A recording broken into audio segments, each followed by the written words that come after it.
December 24th, 9 p.m. Eastern Standard Time. From here on in, I shoot without a script. See if anything comes of it instead of my old shit.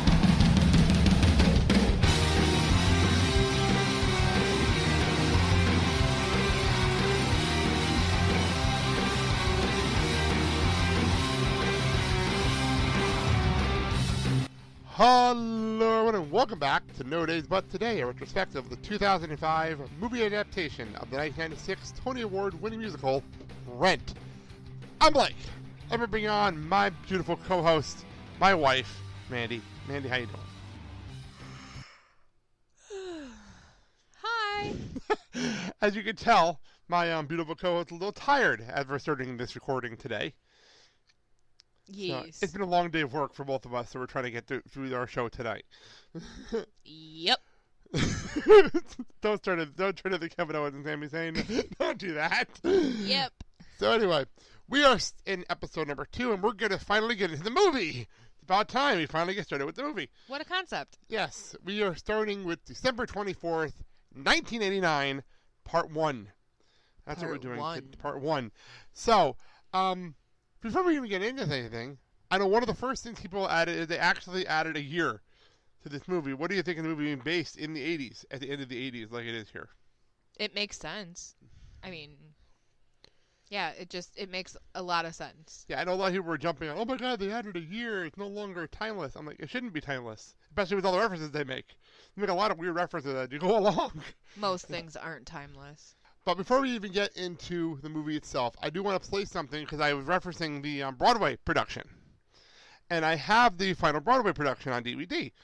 And I wanted to play the opening because there are some changes right off the bat. But I wanted to play the opening because I like the setup that this thing does to explain things. So that sound good to you? Yes. We begin on Christmas Eve with me, Mark, and my roommate, Roger. We live in an industrial loft on the corner of 11th Street and Avenue B. It's the top floor of what was once a music publishing factory. Old rock and roll posters hang on the walls. They have Roger's picture advertising gigs at CBGB's and the Pyramid Club. We have an illegal wood-burning stove. Its exhaust pipe crawls up to a skylight. All of our electrical appliances are plugged into one thick extension cord which snakes its way out a window. Outside, a small tent city has sprung up in the lot next to our building.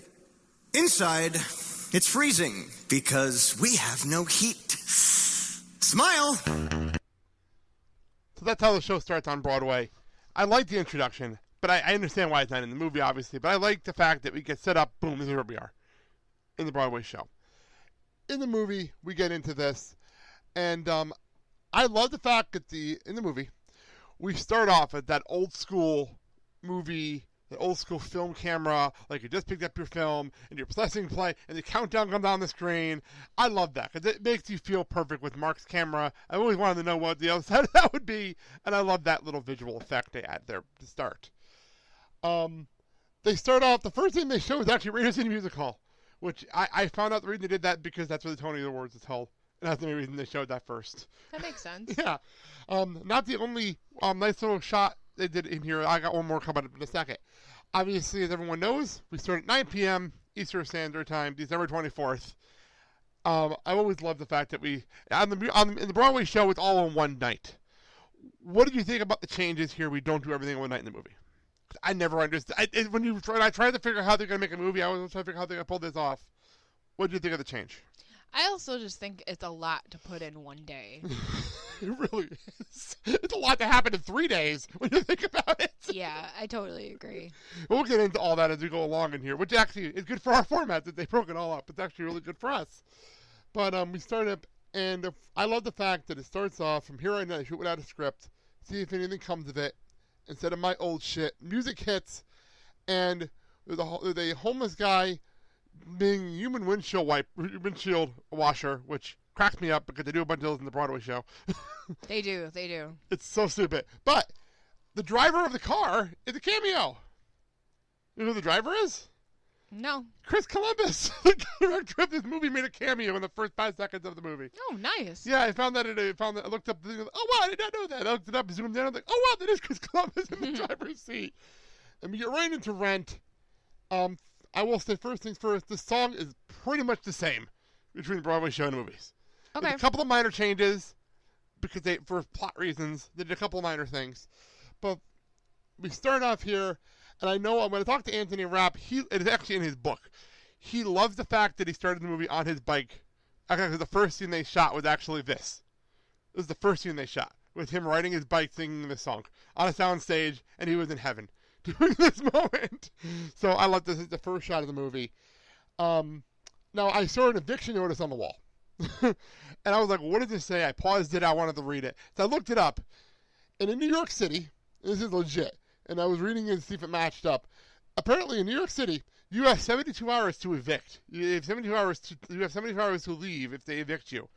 And apparently it starts, it takes about 2 to 3 months for an eviction notice to hit you. So you have to be like 2 to 3 months late on your pay before you actually get an eviction notice. So that says a lot about where we are here as we're getting the 72-hour eviction notices at this point. It also adds to that 3-day time frame. True. Very, very true. I didn't even think about it till I said it. You're absolutely right, because it ties in when we get to later in the movie. Now, in the opening we played here, because I actually wrote it down, was they are located on 11th and Avenue B. In the movie, they're located on 1st and Avenue A. They moved things over. I'm not quite sure why. Unless they just messed it up. I'm not quite sure what happened there. They just completely changed locations for the building. So that's minor stuff, though. Power goes up on Rogers. He's actually in the lot, and they're going. And we cut to Collins making his debut. Jesse L. Martin making his debut in the movie. Now, the one thing I paid attention to rewatching it here, I always try to figure out, how does Mark not hear Collins getting beat up? He's too busy singing. Well, too busy singing. Well, there's no singing going on at this part. It's all instrumental. What I figured out was he dropped the key. Collins had the key in his hand when Mark turned around, and then he dropped it. So according to Mark, Collins had the key the whole time. He had no clue what was going on outside. Got it. So when you watch it in slow motion, they actually have the continuity in there perfectly that I never caught before. So it was a good catch on their end to do that. So Collins gets jumped. His jacket gets stolen. We'll get back to that. We come back inside. Okay, do you remember in Friends when Monica proposed to Chandler? Yeah. And they had 8,000 candles all over a New York apartment, and that was the biggest fire hazard in the history of mankind? Yeah. This scene beats that. Yeah, it totally does. So many candles. I couldn't even, I was going to say, I'll pause this and count the candles. I couldn't even count them. There were so many fucking candles in there of different variations of size. I'm like, yep, they're totally used to power outages with the amount of candles they have set out in this apartment. So let me move on. Okay, so I was reading the sign. I'm trying to read some of the signs that are up. One actually says acoustic sessions with Roger Davis. And it says, I was looking this up, and it was Los, I'm going to sound so white when I say this. Los, you know what? I'm going to spell it to you, and you're going to tell me how this is said. Ceveros.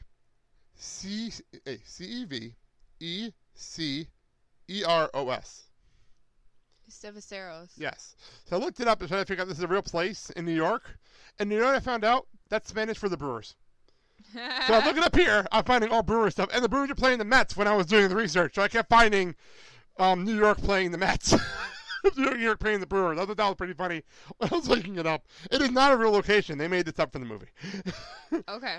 But apparently this is on October 19th was when he did this session. That was one of the posters that he had burned in the later scene. So this is about 2 months before this, which doesn't make any sense. Didn't he have wasn't he in the apartment for a year?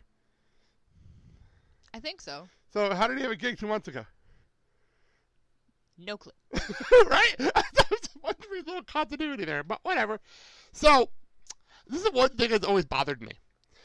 In the opening we had from the musical, they have their quote-unquote illegal wood-burning stove, which is the garbage can in the middle, right?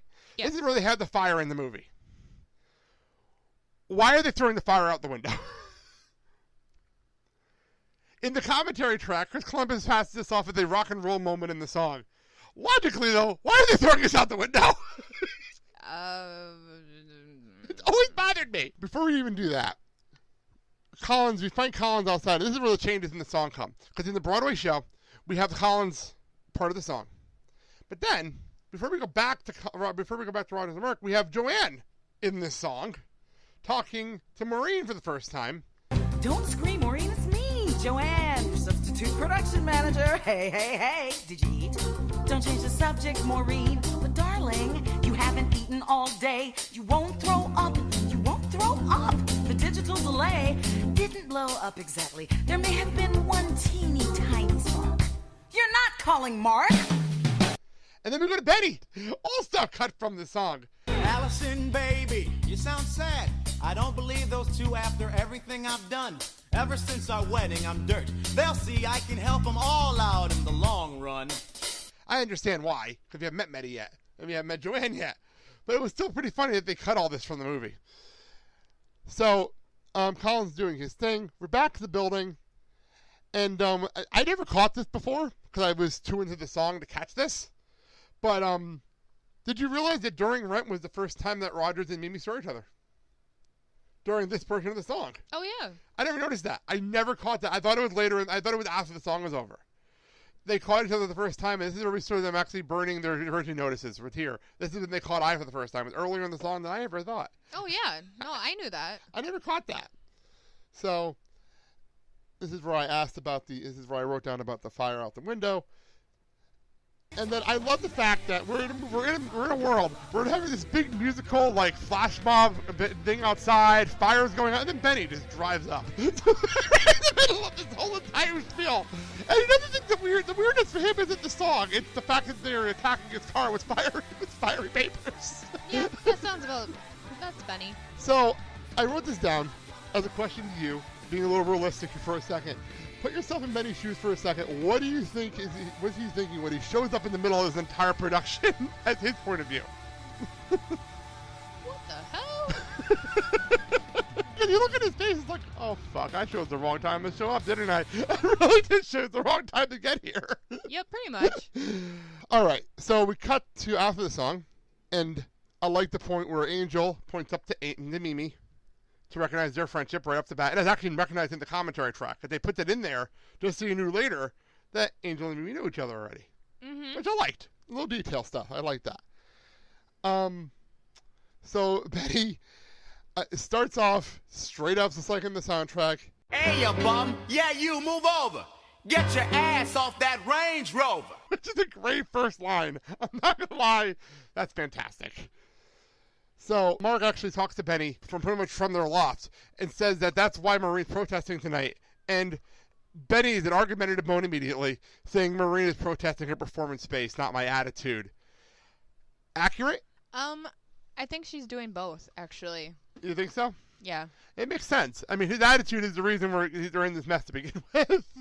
Yeah, and, I mean, her wanting performance space is also the reason. True. It's a combination of things. I do find it funny that during their entire discussion outside, that he's actually pulling down like 1,000 signs that are all over the place. How many damn signs did she put up for this? I know. There's so many signs. I was able to zoom in on one of them, by the way. It did say, "Save Our Homes, Performance Protest by Maureen Johnson, quotations, over the moon." Over the moon. We'll get to Over the Moon later on in the show. But oh, that's so weird. To this day, that's still weird. We'll get to that later, though. So Benjamin Coffin III, our ex-roommate, who married Allison Graves of the Westport Graves. Yes, Allison. Which we never see Allison. We never meet Allison. Oh, we'll hear about Allison more as we go along in the movie. But I just love how he said that, as a matter of fact, Allison Graves of the Westport Graves. Like, so it's so matter of fact, and it's such a rich moment. You can tell he's married into a rich family. Yes. Because you don't refer to anybody like that unless they're rich.